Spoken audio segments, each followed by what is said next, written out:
Marlo Aquino naman po ngayon. There is 6 points in the game for Ginebra San Miguel. 2 minutes to go here in the second period. Frankie Lim. Indonesia is open. First base of the game. Babylonia, however, gets the offensive rebound. Narito si Eto Agustin. Binabantayan pa rin yung Jaworski.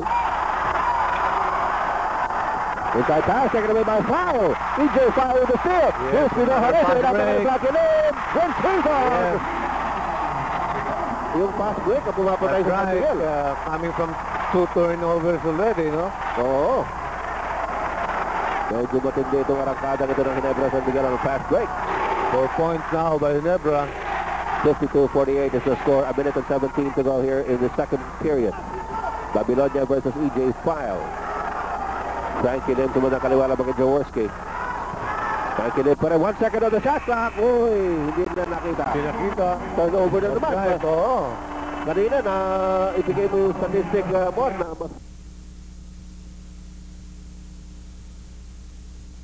para sa Vintage Sports at ang laro ito ng San Miguel Beer at ng Ginebra San Miguel. With a minute and 2 seconds to go here in the second quarter. We have Ginebra San Miguel up by 4 at 52-48. Sa kanila pa ang bola. EJ Foul pass taken away by Franz Pumaren. Hindi nakita ni EJ Franz. Whoop. At ito naman, si Mike Busle. Wala. Foul binigay kay Jaworski. Jaworski pulls up against Mike Busle.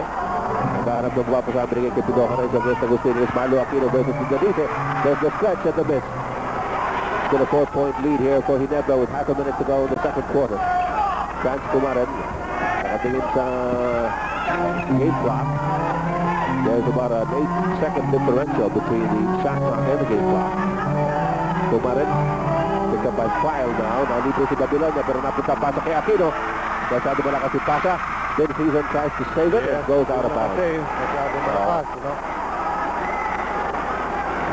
and a half seconds to go here in the second quarter. The score is 52 for Ginebra, 48 for San Miguel Beer. Ato Agustin trying to take off Jaworski. Picked up by Hizon. Busle, 3-point shot. Layo. Short. Wala. Yes. Ito pa lang. Makita natin short na, no?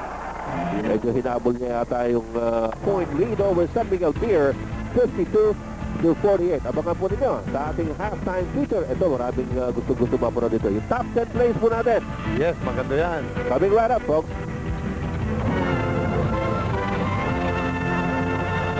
It's only a 5-point lead. At ang yung mga taga San Miguel naman, talaga namang buhay pa rin ang pag-asa niyan. Right. Sabi na itong mga ni-adin sa zone sa pinataas na doon. Okay, narito kayo si Frankie Lim para sa San Miguel Beer. Agustin, banggaan sila. Tatawagan ng foul. Vince Hizon. Medyo tumahimik ng first quarter of scoring. Yung made 2 points in the first quarter, no? While sa Ginebra, si Marlo naman nandun at si Vince Hizon. So napaka-even ng distribution ng Ginebra. Somebody comes up, steps up, no? Yes. Kanina kasi ang gumagawa si Pido at saka si Noli.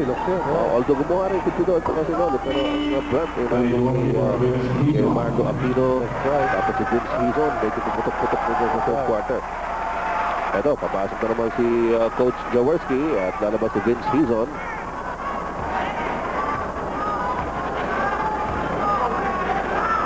Agustin at the line. And the score is 76-73, just a 3-point lead now by Ginebra San Miguel. Valdavid. Malamig pa rin si Valdavid. Aquino comes out. Binabantayan ni Polístico. 8 seconds on the shot clock. Inside pass to Marlo. Uy, ang ganda na pasok kay EJ Foul. Nicely executed play. Beautiful pass by Marlo. Eto, panoorin nyo. Libreng-libre si EJ rito Yes. May panahon pa siyang bumuelo. Yan isa sa mga strengths ni Marlo, no? The moment i-double team mo siya, nakikita kagad niya yung nalilibre, no? At dito, bibigyan pa ng 3-point play si EJ Foul.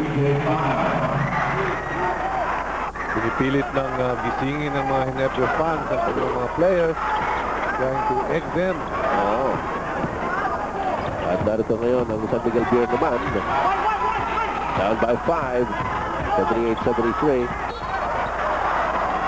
Tumantara. Maggie De Hoya called for his first personal foul. At pagkakaroon po tayo ng sideline inbound. Bong Alvarez, dinabas kay Frankie Lim. Itong lineup ngayon ng San Miguel, wala silang outside shooter, no? Oo. Frankie Lim, no? At doon, sumaksak pa si Frankie at Yes, oo. nandun si EJ Pan sa harapan niya. Kaya madali nakuha ng Hinebra ang bola. Marlo Aquino, lumatras lamang kay Ives. Gets a good look at the basket. Foul by Polistico. Alam mo, yung pihit na yun ni Marlo Aquino, nangigibabaw sa lahat. Kita-kita niya yung ring. Pagkatapos, nagkaroon pa ng foul. Ito, panoorin po ninyo. Naging foul. Ayun yung foul ni Dong Polistico. Hindi na niya napigilan eh. Oo. Okay, mga kaibigan.